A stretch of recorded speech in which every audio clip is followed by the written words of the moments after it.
है लॉरेंस बिश्नोई।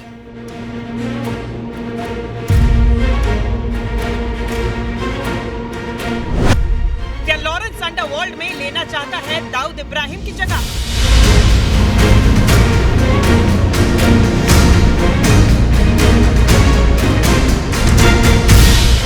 दशक में जिस तरह दाऊद इब्राहिम फिल्म इंडस्ट्री के लिए खौफ का साया बनकर उभरा था, उसी रास्ते पर अब जेल में बंद गैंगस्टर लॉरेंस बिश्नोई भी चलता दिखाई दे रहा है।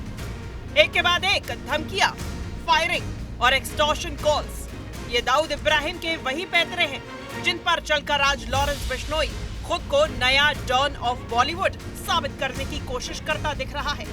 रोहित शेट्टी के घर के बाहर हुई फायरिंग खौफ के इसी धंधे की ताजा कड़ी मानी जा रही है। रोहित शेट्टी और सलमान खान के घर हमले का एक सा पैटर्न।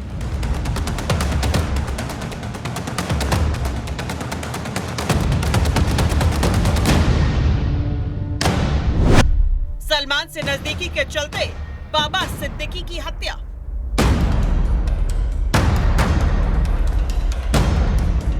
मुंबई के जुहू इलाके में फिल्म डायरेक्टर रोहित शेट्टी के घर के बाहर हुई फायरिंग ने पुलिस और सुरक्षा एजेंसीज को अलर्ट मोड पर ला दिया है। जांच इसलिए भी गंभीर है क्योंकि फायरिंग का तरीका बिल्कुल वैसा ही है जैसा पहले सलमान खान के घर के बाहर अपनाया गया था। पहले रेकी, फिर बाइक पर आए शूटर, चेहरा ढका हुआ और वारदात के बाद फरारी। इस मामले में विदेश में बैठे लॉरेंस बिश्नोई गैंग के गैंगस्टर्स ने सोशल मीडिया पोस्ट और फिर एक ऑडियो के जरिए फायरिंग की जिम्मेदारी लेने का दावा किया है। इस धमकी भरे संदेश में कहा गया कि रोहित शेट्टी को पहले भी समझाने की कोशिश की गई थी और ये फायरिंग सिर्फ एक ट्रेलर है। आगे चेतावनी दी गई कि अगर बात नहीं मानी गई तो अगली गोली घर के बाहर नहीं बल्कि बेडरूम में चलेगी। यही नहीं, पूरे बॉलीवुड को भी खुली धमकी दी गई है। जांच एजेंसीज इस भाषा और अंदाज को टेरर स्टाइल इंटिमिडेशन मान रही है, ठीक वैसा ही जैसा 90 के दशक में दाऊद गैंग करता था। जांच में सामने आया है कि बाबा सिद्दीकी हत्याकांड में वांटेड शुभम लोनकर, जो साबरमती जेल में बंद लॉरेंस बिश्नोई का करीबी माना जाता है, इस पूरे नेटवर्क की अहम कड़ी है। बाबा सिद्दीकी की हत्या से लेकर रोहित शेट्टी के घर फायरिंग तक लोकल शूटर्स का इस्तेमाल, बाहर बैठे हैंडलर्स और सोशल मीडिया पर जिम्मेदारी, पैटर्न एक ही है। पुलिस का मानना है कि ये नेटवर्क जानबूझकर बॉलीवुड को निशाना बनाकर अपना दबदबा स्थापित करना चाहता है।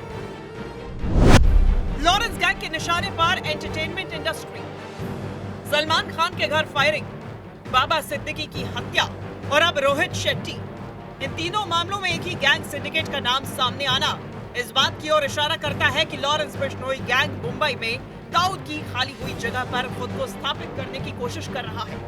इस पूरे नेटवर्क का ट्रैक रिकॉर्ड डराने वाला है। सलमान खान लंबे समय से लॉरेंस बिश्नोई के टारगेट पर है। सिद्धू मूसेवाला की 2022 में हत्या, गिप्पी ग्रेवाल और एपी ढिल्लन के घरों पर फायरिंग, कपिल शर्मा के कैफे पर कनाडा में हमले, बी प्राक और दिलनूर से करोड़ों की एक्सटॉर्शन मांग, दिशा पाटनी के घर पर फायरिंग। ये लिस्ट बताती है कि गैंग का फोकस साफ तौर पर हाई प्रोफाइल सेलिब्रिटीज पर है। रोहित शेट्टी के घर हुई फायरिंग के बाद सुरक्षा एजेंसीज इसे सिर्फ एक फायरिंग केस नहीं बल्कि बॉलीवुड को कंट्रोल करने की संगठित कोशिश के तौर पर देख रही है। बड़ा सवाल यही है कि क्या मुंबई अंडरवर्ल्ड एक बार फिर उसी दौर की तरफ बढ़ रहा है जहां डर के दम पर पैसे वसूले जाते थे, और क्या लॉरेंस बिश्नोई खुद को उसी रास्ते का अगला नाम बनाना चाहता है? पुलिस अब इस मामले में जेल में बंद बड़े गैंगस्टर्स से भी पूछताछ की तैयारी में है ताकि ये साफ हो सके कि रोहित शेट्टी के घर हुआ ये हमला सिर्फ एक शख्स को डराने के लिए था या पूरी इंडस्ट्री को मैसेज देने के लिए। आनंद तिवारी, न्यूज़ 18 इंडिया, दिल्ली।